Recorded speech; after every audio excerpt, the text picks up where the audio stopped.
अस्सलामुअलैकुम। जो पीड्स में मैंने टॉपिक आज जो सिलेक्ट किया है वो है माल न्यूट्रिशन, क्योंकि मोस्ट कॉमन जो वार्ड में हमारे पास केसेस आते हैं वो माल न्यूट्रिशन के ही आते हैं। जैसे IMNCI के अकॉर्डिंग जो 5 मेजर इलनेस बच्चों के अंदर होती है अंडर 5 एजेस में, 5 ईयर से कम एजेस में, वो होती है माल न्यूट्रिशन। मीजल्स 3M होंगे, जैसे malnutrition, measles and malaria and dehydration and pneumonia. तो ये 5 डिजीज़ होती हैं जो बच्चों में बहुत ज़्यादा कॉमन है। तो इनकी ट्रीटमेंट, मैनेजमेंट, इसके सारी एस्पेक्ट्स हमें आनी चाहिए।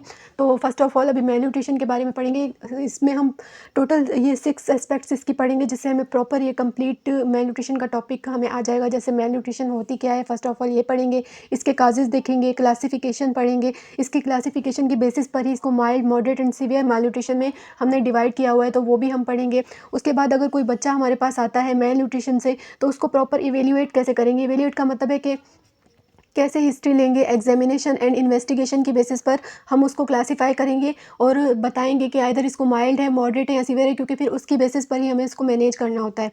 एंड उसके बाद हम देखेंगे मेरिस्मस एंड क्वेशरकर, ये क्लिनिकल वेरिएंट होते हैं। अब कोई भी बच्चा सामने नज़र आए तो हम कैसे डिफ्रेंशिएट करें कि आइदर ये इसको क्वेशरकर है या आइदर इसको मेरिस्मस है, फिर उसकी बेसिस पर हम उसकी मैनेजमेंट करते हैं। और फिर इसकी स्टेप वाइज हम मैनेजमेंट करेंगे। माइल्ड, मॉडरेट एंड सीवियर तीनों की अलग अलग मैनेजमेंट होती है, तो फिर वो तीनों के उस हिसाब से मैनेजमेंट हम पढ़ेंगे। अब देखिए मेल न्यूट्रिशन अगर अकॉर्डिंग टू WHO हम देखें तो ये देखें, पहले तो नेम से इसका पता चल जाएगा कि मेल न्यूट्रिशन, मेल का मतलब क्या होता है कि एबनॉर्मल न्यूट्रिशन। एबनॉर्मल मतलब कि आइदर वो इंक्रीज आइदर डिक्रीज। तो डेफिनेशन में भी यही बता रहे हैं कि इम्बेलेंस हो रहा है between supply of nutrients and demand of nutrients. अब न्यूट्रिएंट्स हमने पढ़े हैं, 2 किस्म के होते हैं न्यूट्रिएंट्स। माइक्रो न्यूट्रिएंट्स होते हैं जिसमें विटामिन एंड मिनरल्स आ जाती हैं, एंड मैक्रो न्यूट्रिएंट्स होते हैं जिसमें प्रोटीन, लिपिड्स एंड कार्ब्स वगैरह आते हैं। तो अब इनकी हम 2 टाइप्स मेल न्यूट्रिशन की पढ़ेंगे, जिससे हमें कंप्लीटली इसकी डेफिनेशन भी अच्छे से समझ आ जाएगी। अब इसकी 2 टाइप्स जो होती हैं वो मेनली होती हैं ओवर न्यूट्रिशन, एंड दूसरी जो होती है वो होती है अंडर न्यूट्रिशन। अब देखिए ओवर न्यूट्रिशन में क्या होता है, जैसे जो बच्चे मोटे होते हैं या जिनकी एपीटाइट ज़्यादा होती है, उनको इतनी डिमांड नहीं होती है न्यूट्रिएंट्स की, मतलब कि डिमांड इतनी नहीं होती, फिर भी वो ज़्यादा खाए जा रहे होते हैं, सप्लाई उनको ज़्यादा मिल रही है न्यूट्रिएंट्स की। तो जब भी मतलब कि न्यूट्रिएंट्स की सप्लाई ज़्यादा होगी तब भी इम्बैलेंस होगा नॉर्मल न्यूट्रिशन में। एक बैलेंस अमाउंट में हमें खाना चाहिए प्रॉपर, लेकिन अगर सप्लाई ज़्यादा है तो फिर हम बोलेंगे ओवर न्यूट्रिशन, वैन डिमांड से सप्लाई ज़्यादा हो। और अंडर न्यूट्रिशन तो मतलब कि डिमांड बच्चे की हो प्रॉपर जितनी होती है नॉर्मल, लेकिन उसको इतना सप्लाई नहीं मिल रहा। फॉर एग्जाम्पल जो लो सोशो इकोनॉमिक ग्रुप वाले, स्टेटस वाले लोग होते हैं, उनमें प्रॉपर इतना वो अब नहीं, उसको कभी एक टाइम का खाना खाते हैं, कभी एक टाइम का खाना नहीं खाते, तो उनमें क्या है कि सप्लाई डिक्रीज होती है, लेकिन डिमांड उनकी क्या है, डिमांड उनकी ज़्यादा है लेकिन उतना उनको सप्लाई नहीं मिल रहा, तो वो अंडर न्यूट्रिशन में आते हैं। देखिए मेल न्यूट्रिशन में फिर अगर सप्लाई ऑफ न्यूट्रिएंट ज़्यादा है तो फिर ओवर न्यूट्रिशन कहेंगे। फिर ओवर न्यूट्रिशन में 2 आ जाते हैं क्लिनिकल वेरिएंट जैसे ओबेसिटी एंड ओवरवेट। और अगर सप्लाई डिक्रीज हो जाए लेकिन डिमांड बच्चे की ज़्यादा है, ज़्यादा खा नहीं पा रहा, मिल नहीं रहा, कभी एक टाइम का खाना खाया कभी नहीं खाया, तो उसमें क्या होगा, अंडर न्यूट्रिशन हो जाएगी। अब अंडर न्यूट्रिशन के क्लिनिकली 2 वेरिएंट होते हैं, मेरिस्मस एंड क्वेशरकर, जिनको हम आगे जाकर डिटेल में प्रॉपर्ली पढ़ेंगे। पीड्स की जो बुक मैं फॉलो कर रही हूँ पारिक, उसमें जो माल न्यूट्रिशन की डेफिनेशन है ना, वो अंडर न्यूट्रिशन के हिसाब से लिखी हुई है। जैसे मैंने आपको बताया कि imbalance between the supply and demand, उस हिसाब से नहीं, वो उसमें अंडर न्यूट्रिशन की डेफिनेशन लिखी हुई है, लेकिन वो ऊपर लिखा हुआ है कि माल न्यूट्रिशन। तो जब भी अभी आगे मैं आपको मैनेजमेंट ऑफ माल न्यूट्रिशन बोलूँ तो आप समझ जाना कि अंडर न्यूट्रिशन की ही बात हो रही है, क्योंकि हमें बुक के हिसाब से भी चलना होता है। तो अब क्या है कि पैथोलॉजिकल स्टेट है। अब अंडर न्यूट्रिशन की डेफिनेशन में है कि ये पैथोलॉजिकल स्टेट है इन विच देयर इज एब्सोल्यूट या रिलेटिव डेफिशिएंसी ऑफ वन या मोर एसेंशियल न्यूट्रिएंट्स की डेफिशिएंसी, आइदर फिर वो मैक्रो न्यूट्रिएंट्स हो या माइक्रो, आइदर रिलेटिव उनकी डेफिशिएंसी हो जाए जो प्रॉपर्ली सही हो जाए, या कंप्लीटली उसकी डेफिशिएंसी होगी जिसको हम एब्सोल्यूट कहते हैं। तो ये हमें डेफिनेशन प्रॉपर्ली याद होनी चाहिए। अब देखें, अब काजेज़ पर आ जाते हैं। हमने ये तो पढ़ लिया कि मेल न्यूट्रिशन है क्या, इसकी प्रॉपर डेफिनेशन। अब काजेज़ की बेसिस पर भी मेल न्यूट्रिशन को 2 में डिवाइड किया हुआ है, primary and secondary mall nutrition. अब ये देखें, नाम से ही पता चल जाएगा कि प्राइमरी का मतलब है कि बच्चे में कोई अंडरलाइंग पैथोलॉजी नहीं है, एक्सटर्नल ही फैक्टर्स हैं जिनकी वजह से मेल न्यूट्रिशन हो रही है। अब सेकेंडरी में क्या है, कोई अंडरलाइंग बच्चे को पैथोलॉजी है, कोई अंडरलाइंग डिजीज़ है जिसकी वजह से मेल न्यूट्रिशन हो रही है बच्चे को। आइदर आप प्रॉपर फूड भी दो फिर भी उसको मेल न्यूट्रिशन के चांसेस उसमें ज़्यादा हैं, तो वो सेकेंडरी काजेज़ में आता है। तो प्राइमरी में अब हम पढ़ते हैं सारे एक्सटर्नल कॉजेज़ ही होंगे। अगर माँ प्रॉपर्ली उसको फीडिंग ना करवाए, फेलियर ऑफ लैक्टेशन आ जाता है इसमें। अगर प्रॉपर्ली बच्चा फीड नहीं कर रहा है, माँ प्रॉपर्ली फीड नहीं करवा रही है इससे। और 4 to 6 मंथ्स में क्या होता है कि वीनिंग स्टार्ट हो जाती है, मतलब कि मिल्क के अलावा सॉलिड फूड हम इंट्रोड्यूस करवाते हैं। अगर वो भी फेलियर ऑफ वीनिंग हो जाए, प्रॉपर्ली माँ नहीं करवाए, तो फिर वो भी हमारे पास कॉज होता है। तीसरा मेन जो होता है कॉज, पॉवर्टी। एंड देन उसके बाद आ जाता है लैक ऑफ इम्यूनाइजेशन। अगर प्रॉपर वैक्सीनेशन ही ना करवाओ बच्चे की तो उसमें इन्फेक्शन के चांसेस बढ़ जाएंगे, जाहिर सी बात है, फिर मेल न्यूट्रिशन के भी बढ़ेंगे। एंड देन 5th पर आ जाता है main lack of family planning. अब फैमिली प्लानिंग नहीं करेंगे, 10-15 बच्चे पैदा कर लेंगे पहले से ही, तो एक को खिला नहीं पा रहे तो 10 को कैसे खिलाएंगे। एंड देन आ जाता है कल्चरल पैटर्न्स। अब कल्चरल पैटर्न्स क्या होता है कि देखें, हॉट एंड कोल्ड फूड का कॉन्सेप्ट होता है। कहते हैं कि गर्मियों में अंडा ना खिलाओ, गर्म होता है, और सर्दियों में मतलब कि ना ऑरेंजेस ना खिलाओ, ठंडे होते हैं। तो ये हॉट एंड कोल्ड फूड का कॉन्सेप्ट से भी हमारे पास माल न्यूट्रिशन के चांसेस बढ़ जाते हैं। अब देखें, सेकेंडरी माल न्यूट्रिशन में क्या है कि कोई भी बच्चे के अंदर अंडरलाइंग पैथोलॉजी ज़रूर होगी। तो इसमें अभी मल्टीपल काजेज़ आ जाते हैं, लेकिन मोस्टली कॉमन अब हम पढ़ते हैं। कोई भी बच्चे के अंदर कॉन्जेनाइटल इलनेस हो, जैसे हार्ट की हो या लंग की हो या यूरिनरी ट्रैक्ट की, कोई भी कॉन्जेनाइटल, अभी इतनी सारी कॉन्जेनाइटल एबनॉर्मलिटी, आप कोई भी लिख सकते हो, लेकिन मैं मोस्ट कॉमन बताऊंगी। जैसे देखिए, हार्ट में मोस्ट कॉमन आप जब भी सोचोगे तो मेनली बच्चों में क्या कॉन्जेनाइटल एबनॉर्मलिटी होगी? Atrial septal defect ASD, ventricular septal defect VSD, या टेट्रोलॉजी ऑफ फेलेट। इनके बारे में प्रॉपर हम पढ़ेंगे, लेकिन यहाँ पर हमें कॉजेज पढ़ने। सेकेंडरी में सेकेंडरी टू एनी डिजीज़ हो रहा है। अब कॉन्जेनाइटल में हार्ट की ये वाली कॉन्जेनाइटल एबनॉर्मलिटीज़ है, या कॉन्जेनाइटल लंग डिजीज़ होगी, या लंग हाइपोप्लेजिया जैसे होता है, तो जिसमें प्रॉपरली सर्फेक्टेंट बन नहीं पाता बच्चे के अंदर, तो रिस्पायरेटरी डिस्ट्रेस के चांसेस बढ़ते हैं, मेल न्यूट्रिशन के चांसेस बढ़ते हैं। एंड यूरिनरी ट्रैक्ट एबनॉर्मलिटी, जैसे कि बच्चों के अंदर mostly congenital polycystic kidney disease होती है, उसमें भी प्रॉपरली यूरिन फॉर्मेशन नहीं होगी। तो ये सारे काजेज़ होते हैं कॉन्जेनाइटल। अब उसके बाद है इन्फेक्शन। अब बच्चों में जो कॉमन इन्फेक्शन होते हैं, इधर वो वर्म्स इन्फेस्टेशन हो जाती है, गैस्ट्रोएंटराइटिस, जिसकी वजह से डायरिया, वॉमिटिंग के चांसेस बढ़ जाते हैं, मीजल्स, UTI वगैरह। और उसके बाद अगर आप लंग्स में देखो इन्फेक्शन, तो दो ही हमारे जहन में आते हैं, निमोनिया एंड TB, जो बच्चों में बहुत ज़्यादा कॉमन है। तो कोई भी बच्चे में इन्फेक्शन हो। और उसके बाद है मेल एब्जॉर्प्शन। मेल एब्जॉर्प्शन जो मोस्ट कॉमन जो मेल एब्जॉर्प्टिव डिजीज़ हैं, वो होती है coeliac disease, cystic fibrosis and lactose intolerance. अब सीलिक डिजीज़ देखें, जब भी बच्चा वीनिंग की एज में आता है, तो माँ सबसे पहले, जैसे भी यहाँ पर तो इतने गरीब ही मोस्टली पाकिस्तान में होते हैं, तो वो ज़्यादातर क्या खिलाते हैं? रोटी या कुछ दलिया वगैरह खिलाते हैं, जिसमें वीट वगैरह प्रेजेंट होती है, बार्ले वगैरह प्रेजेंट होती है। अगर बच्चे को उसी से ही ऑटो इम्यूनिटी डेवलप हो जाए, वो बेचारा वीट ही माँ दे रही है और उससे ही उसकी हालत ख़राब हो रही है, वो भी एब्जॉर्ब नहीं कर पा रहा, तो जाहिर सी बात है मेल न्यूट्रिशन के चांसेस बढ़ जाएंगे।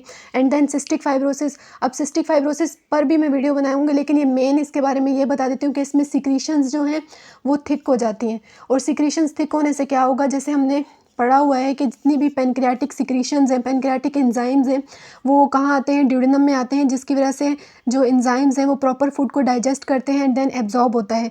लेकिन जब वो पेनक्रियाटिक सिक्रीशंस बिल्कुल थिक हो जाएंगी, आगे प्रोपेगेट ही नहीं कर पाएंगी, तो कैसे एंजाइम्स पहुँचेंगे ड्यूडेनम में और कैसे रीअब्जॉर्प्शन, एब्जॉर्प्शन वगैरह का प्रोसेस होगा?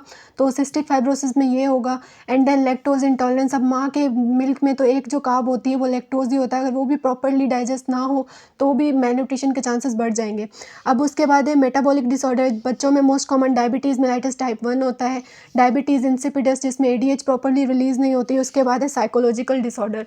तो ये सारे हैं सेकेंडरी माल न्यूट्रिशन के काजेज़। मेल न्यूट्रिशन का इनिशियल इंट्रोडक्शन देख लिया, कॉजेज़ देख लिए, कॉजेज़ के हिसाब से primary and secondary mall nutrition में डिवाइड किया हुआ है, तो वो भी देख लिया, उनके अंदर जो कॉजेज़ थे वो भी हमने देख लिए। अब उसके बाद हम देखते हैं कि क्लासिफिकेशन क्या होती है। अब मल्टीपल क्लासिफिकेशन है, याद करने में थोड़ी ऐसे लगता है कि मुश्किल है, लेकिन मुश्किल नहीं है, अगर हम इजीली समझेंगे तो याद हो जाएगी। अभी हम इसकी 7 क्लासिफिकेशन पढ़ेंगे। गुमीज़ और वेलकम ये दोनों बहन भाई हैं, आगे बताऊंगी क्यों है ये, क्योंकि इनमें सिर्फ एक ही डिफरेंस है, बाकी सारा सेम सेम ही है। उसके बाद है वाटरलू क्लासिफिकेशन। WHO मोस्टली जो हमारे वार्ड्स में अभी आजकल जो यूज़ होती है कॉमनली, वो जनरल क्लासिफिकेशन है। And Cole classification on the basis of Z scoring. And then last में कनावाती क्लासिफिकेशन हम पढ़ेंगे।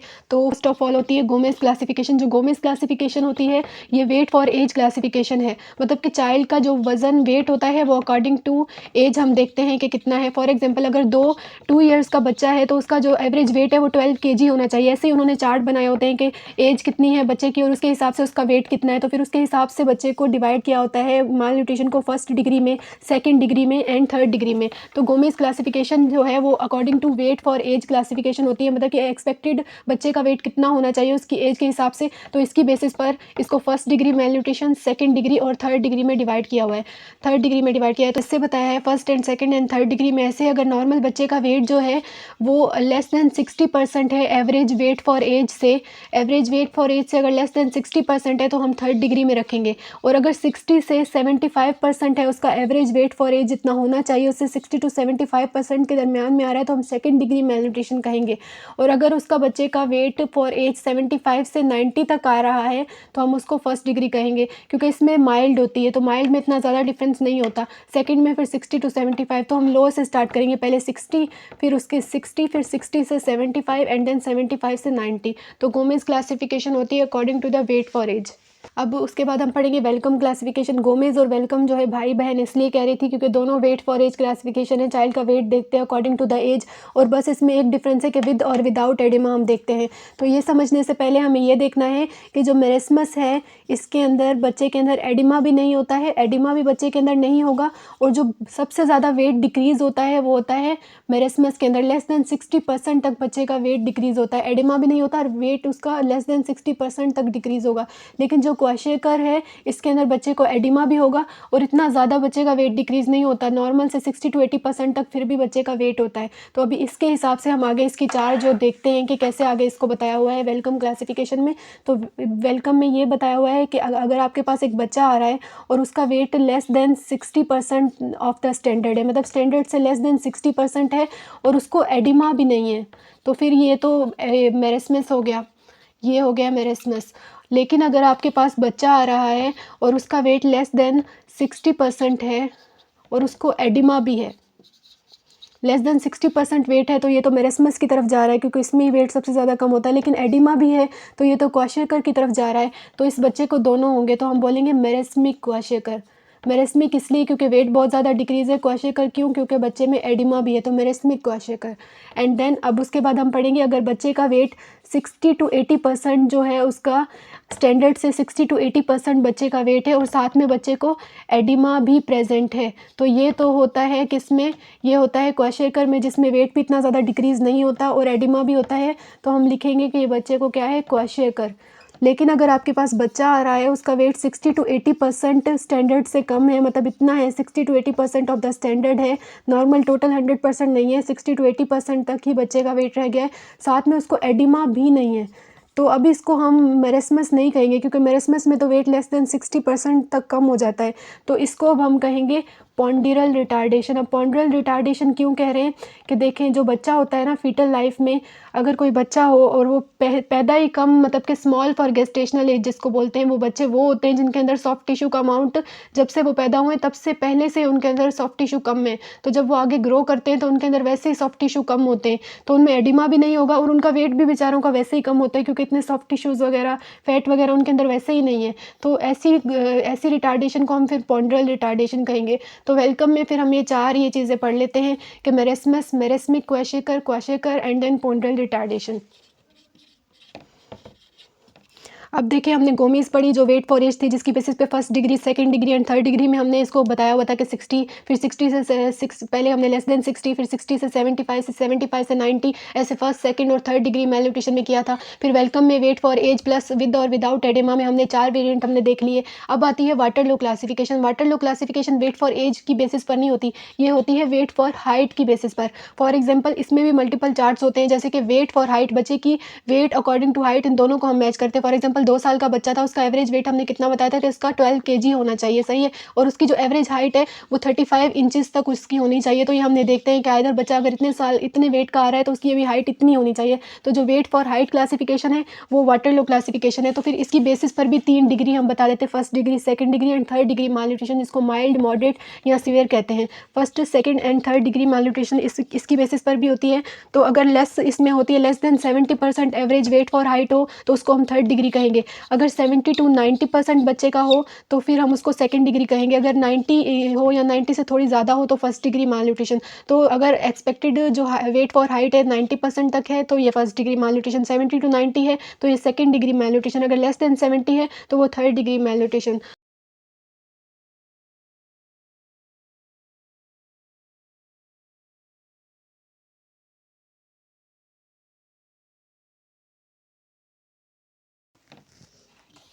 अब WHO की बेसिस पर जब हम क्लासिफिकेशन पढ़ते हैं WHO, तो इसने तीन इसमें चीज़ें उन्होंने बताई हुई हैं। एक है वेस्टिंग, दूसरा है स्टंटिंग एंड तीसरा बताया हुआ है मिड अपर आर्म सरकमफेरेंस, सही है।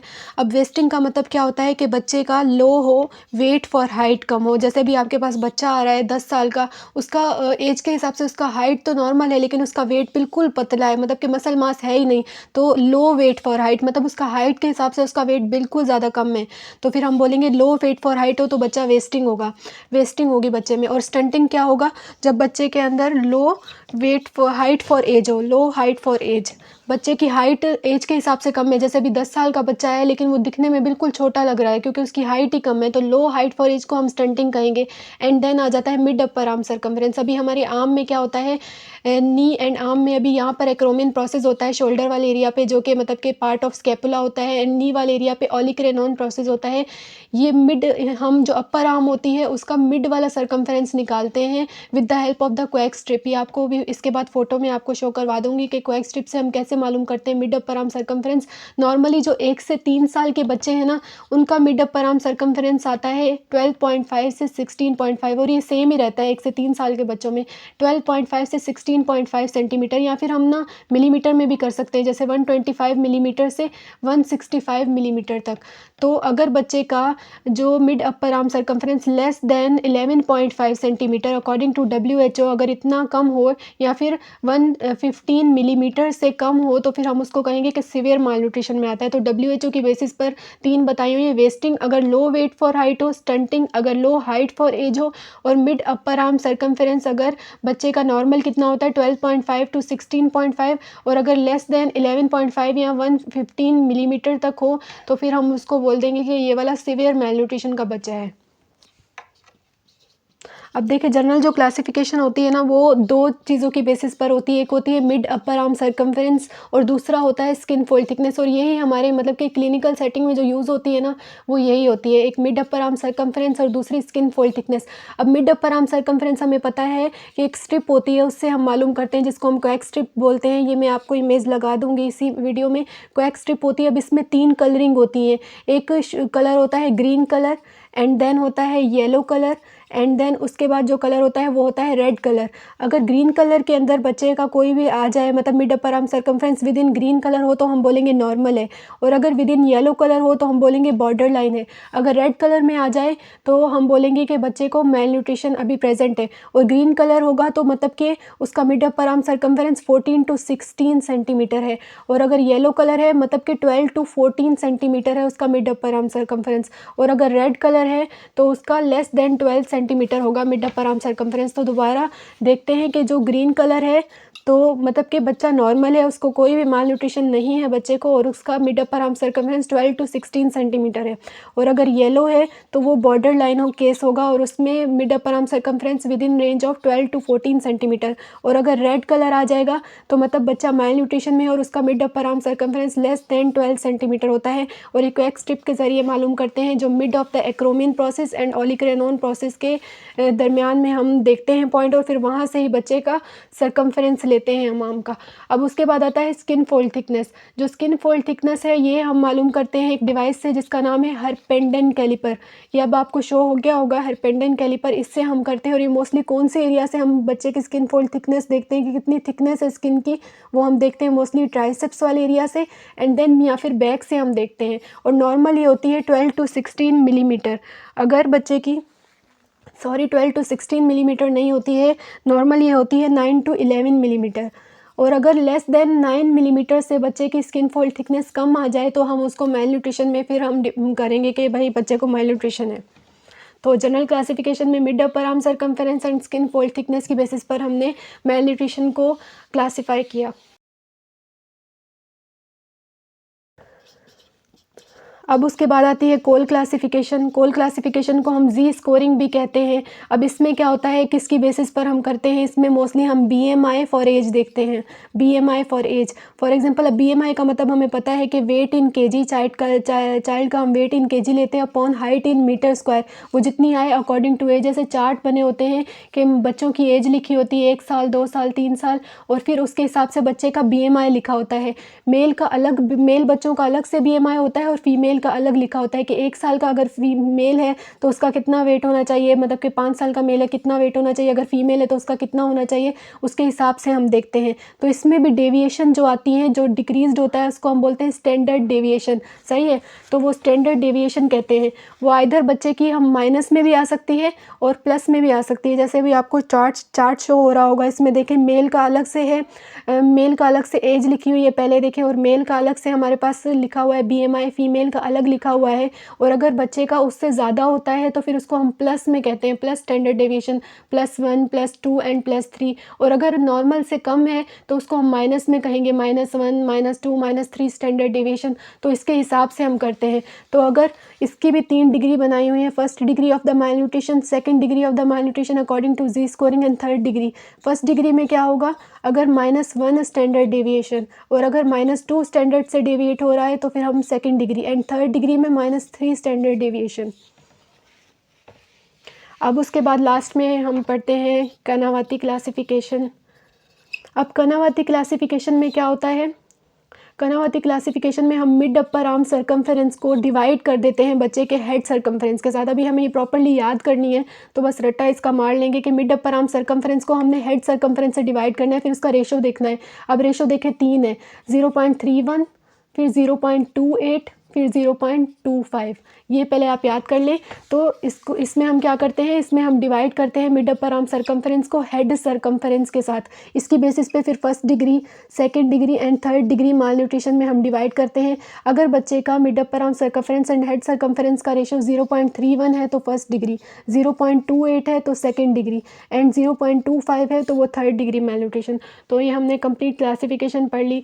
गोमेज पढ़ ली जिसमें वेट फॉर एज क्लासिफिकेशन थी, तो उसमें भी first, second and third degree थी। सबकी वैल्यूज़ अलग अलग थी, वो याद करेंगे। एंड वेलकम में वेट फॉर एज थी विद एंड विदाउट एडिमा, जिसमें हमने 4 पढ़ लिए कि अगर मेरेस्मिस हो, क्वाशेकर हो, मेरेस्मिक क्वाशेकर हो या पॉन्ड्रल रिटार्डेशन हो। वाटरलो में वेट फॉर हाइट क्लासिफिकेशन, इसमें भी first, second and third degree हमने पढ़ी। WHO में मिड अपर आर्म सर्कम्फेरेंस की बेसिस पर, और उसके बाद वेस्टिंग एंड स्टंटिंग पढ़ा। जनरल जो होती है वो मिड अपर आर्म सर्कम्फेरेंस और स्किन फोल्ड थिकनेस की बेसिस पर थी। कोल हमने जी स्कोरिंग पढ़ी, हमने प्रॉपर BMI फॉर एज की बेसिस पर थी। एंड कर्नावती क्लासिफिकेशन जो mid upper arm circumference and जो हेड सर्कम्फेरेंस की बेसिस पर थी। तो ये प्रॉपर हमने पढ़ ली क्लासिफिकेशन।